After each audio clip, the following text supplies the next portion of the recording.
Hello everyone, and we're back to more for Denon's, but not actually Denon's design diaries. On the Black Shadow, this will be a little bit of a shorter video, partially because, well, Dire Wolf couldn't really have picked a worse week to be releasing so many of these so rapidly. I'm absolutely stacked this week at the moment, so finding time for these is a bit tricky. But also, the topic of this one is about Ixian technology, and I don't want to tread on the feet of the Spice Alex podcast that me and CJ did, which is imminent. It has taken a few days to do because there's been an awful lot of images collect, but CJ assures me that it is virtually done, and we do talk very heavily about the techs in that video. So this is going to be a bit of a brief overview. If you want a more in-depth examination of the techs and their uses and what we're looking forward to them, then I'll encourage you definitely to go look at that once that is released. So, yes, Ixian Technology. This one has been done by Andy Clautis. This is another one of the names that Paul Denon mentioned in his initial design post, so I can now see what the point of that was. And yeah, it is time to talk TecTiles. They make their return for Dune Imperium Bloodlines. It was not a return that I was expecting, quite frankly. I was very surprised to see TecTiles make their way back. But you know what? I actually got nothing wrong with it at all, just as a general concept here. One thing I have noticed from playing Dune Imperium Digital, and especially with the Rise of Ix expansion, is I've realized I actually miss TecTiles quite a lot. It's not something I really ever thought about either, but like having them introduced into the game gives you kind of different opportunities to do interesting things and kind of have little kind of different ways of playing the game. And yeah, they are quite fun to have, admittedly. So it's been quite a nice sort of addition to have back. Although I will say that the TecTiles have a bit of a different feeling about them. They are, on the whole, a lot more complicated in what they do and how they work. Of course, with Uprising, there is a lot more mechanics. You've obviously got spy stuff going on. We're kind of getting more used to, obviously, got contracts as well. Obviously, specifically noting these, but there are other instances as well of much more kind of complicated effects and maybe at times very nuanced things that they do. And also the concept of kind of letting you do something, but at an additional cost, which is something that Dune Imperium has never hugely explored with. So this is going to be a good example of that. Quick reminder, if you don't know how these work, you will have a set of 3 stacks of text. There's like 18 text total. And they will be on the side of the board, so when you have the ability to get hold of a tech, you can spend amount of spice you've accrued over the course of the game in order to get hold of one of them, and they'll provide you a variety of effects. So this one here will let you get hold of contracts, worth 4 more if you, worth a point if you've got 4 more. This will let you use it basically once per round whenever you want, so that you can do the various effects, and there'll be more examples down below. Some of them obviously are immediate, some are more progressive. But what is different in this game compared to Rise of Ix, where you had to go to the tech negotiation spot, the old assembly hall, to get the opportunity to buy techs, is now the Ixian Embassy board on the side just allows you to buy tech whenever you go to any council space spot. So it could be Swordmaster, it could be High Council, Gathersport, any of them. You can go buy techs. The idea being trying to encourage the board, the table as a whole, to be buying more techs, which I think is a good idea. Also, additionally, if you do have a high council seat, TecTiles cost 1 less spice inherently, which is really good. You've also got one of the leaders of the game, Coda here, who also gets hold of TecTiles cheaper as well as part of her innate leader ability, which is definitely very cool. Also has the ability to reserve a TecTile at the very start of the game, which is very, very cool. So as noted, there are some pretty funky TecTiles out and about in the world of Bloodlines. It should be noted that some of these TecTiles can be backward compatible if you're playing with base Dune Imperium. There are some that are much more specific to Uprising, and so those won't transfer over, but quite a few of them, if you really want to have that huge Frankenstein's monster of a board game, you can definitely go back and chuck some of these TecTiles in them. So have a look at a few of these coming along. Server Receivers is one that has caught a lot of people's eye, and I think is actually probably very, very, very popular here. 2 spice to get an immediate signet ring effect. So that could be anything from obviously generating troops to What's the other stuff? So if you're playing, if you're going backwards into base Imperium, playing as ECAS, go reserve a card, that sort of thing. But it means that your signet ring now has faction access, which is pretty insane. We've not seen anything remotely like this since the Boundless Ambition promo card for base Dune Imperium, a card that I do very much miss. It was really fun. Unfortunately, it's yet to see its way into Dune Imperium Digital. I do hope that one day we do see that, but definitely really, really cool. Suspensor Stoots as well is... Stoots? Is an interesting one as well here for free spice. For each intrigue card you draw or steal during your turn, you get a troop which you have to deploy to the conflict. So that gives the opportunity of, obviously, hitting secrets, for example, with infiltration abilities, with spies, stealing intrigues. This, if you put this to base Dune Imperium, would be insane because Carthag just exists. That would be wild. Also means like Baron Harkonnen would be just completely busted with this, I think, probably.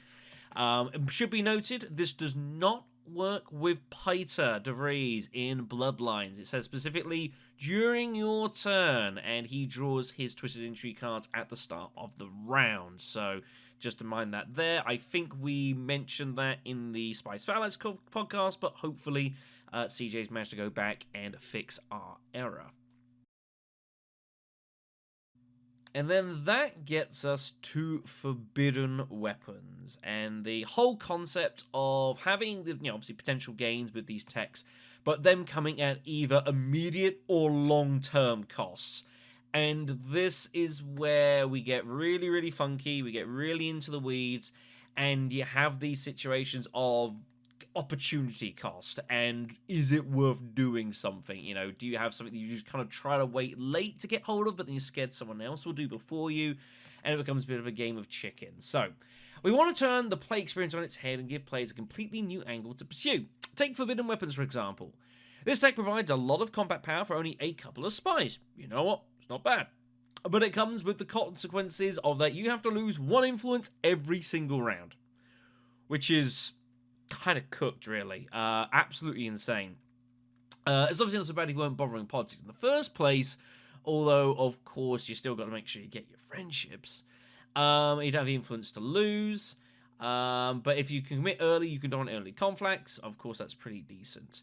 However, if forbidden weapons appears in the late game and the conflict stakes are at the highest, leftover influence alliance may suddenly be a small price to pay. Of course, if you've managed to get stolen from, it's very much like the blackmail intrigue from Rise of Ix. It means that you can take kind of a third bump with a faction and it not be wasted, basically. And of course, this does bring to the fact that there are sometimes leaders that can have benefits from losing influence. And Mug of Femring's highlighted Princess Irulan is also another good example. Of course, their abilities that when they hit 2 influence with their respective faction, they gain a bonus. It has been noted before, and it is worth reminding, that these abilities can trigger multiple times. This is one of the beauties of Captured Mentat. As a card in Uprising, it has a reveal effect of you can basically drop an influence to gain an influence. That's part of its inherent ability. And it means that, of course, you can use that to shift from one faction to the other. But you, of course, can use it on the same faction. And people, especially newer players, miss this all the time, especially with Finesse as well, with shifting allegiances. That the down bump and the up bumps can be of the same faction. That's completely legal. And it means that as long as you, with, say, Fengring, for example, you're sitting on 2 influence with the Bene Gesserit, you can go down to 1 influence, go back up to 2, and just turn that up and down into 2, or the down and up into 2 spies. With Irulan, you can make an intrigue out of that. It's pretty good. Should be noted that you only reach and get the bonus when you reach 2 influence, as in an upward move to get you to 2 or more. Does not count from going, say, 3 to 2. That doesn't trigger the effect. Advanced data analysis is another tech that gets highlighted here. And I'll be honest, this is one that really, really catches my eye and really heavily interests me. Really funky. Being able to get an intrigue every turn sounds really good to me. Intrigues are incredibly powerful. They're a great way to play the game. They diversify your kind of moveset and make you really hard to predict. Sounds great. However, for advanced data analysis, not only have you got to pay free spice, you have to trash a spy.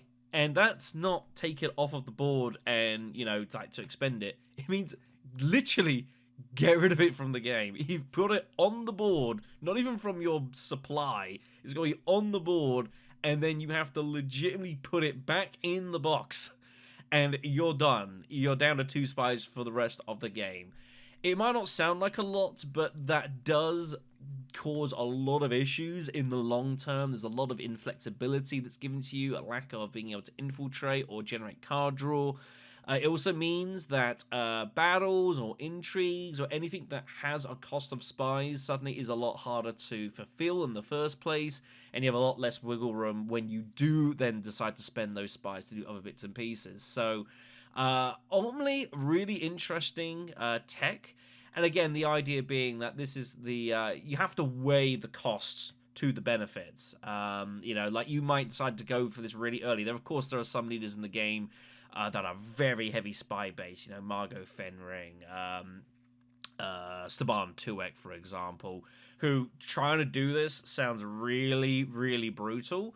But if you're a more battle style leader, Wadib, Gurney Halleck, for example, who maybe you don't really use a lot of spies, you're not really hitting espionage a lot, you don't have the cards yet that are producing spies, well, suddenly it might not be that big a deal. You just basically spend a spy to get intrigue every round from like round 3 onwards. And this is very interesting, is that we now got these techs that some are definitely very slanted towards certain types of leaders than other ones. And I think is very interesting. I do think there might be times, though, where, of course, you might have just sets of techs on the tops of the stacks that just suit a certain type of player by random chance, and the other people kind of have to deal with it a little bit. But that's just the nature of the game, quite frankly. I don't think that's a particularly bad thing. 6 of the techs in Bloodlines use Uprising-specific mechanics. The other 12 fully compatible with a base game like these. We got Genelot Vault here. So really interesting. You have an intrigue or a card draw, and it expands your protection for your intrigues that you can keep in hand up to 5. Up to 4, I should apologize. Yes, at least you have 5 or more. So you're allowed to keep a 4th intrigue in hand without being stolen, which is super cool, and I like effects like that. I'm a little bit surprised there hasn't already been just a leader that just straight does this, but never mind. And then we got Plasteel Blades, which is talking about the Subtle Card Commander ability specifically, which allows you to gain a second skill for your commanders. Also generating some coins on the side. Pretty decent stuff. But ultimately, this is just a bit of a taster of what is to come in Bloodlines with our Ix technologies. They've only sampled, 5 or 6 here in this post, and of course, there's a whole 18 coming in the box. Me and CJ, we go through all of them in the upcoming podcast, and again, there is some really wild stuff in there. Some cool ideas. There's a couple that I think maybe is so-so, but there's some really good stuff in that box. And we had a lot of fun at talking about that. So this is where I'm going to leave this one here. Say nice, kind of fairly brief, short one for this video. But I do thank you for listening, of course. Whenever the 4th one comes out, which will probably be, like yesterday, I will go ahead and get a recording for that done as well. Do appreciate having these design diaries coming as well, to be fair. It's just I'm not used to them having 3 out in the space of a week. I don't get paid enough for this stuff, quite frankly. Anyways, enjoy yourselves, take care, and we'll see you all on the channel very, very soon.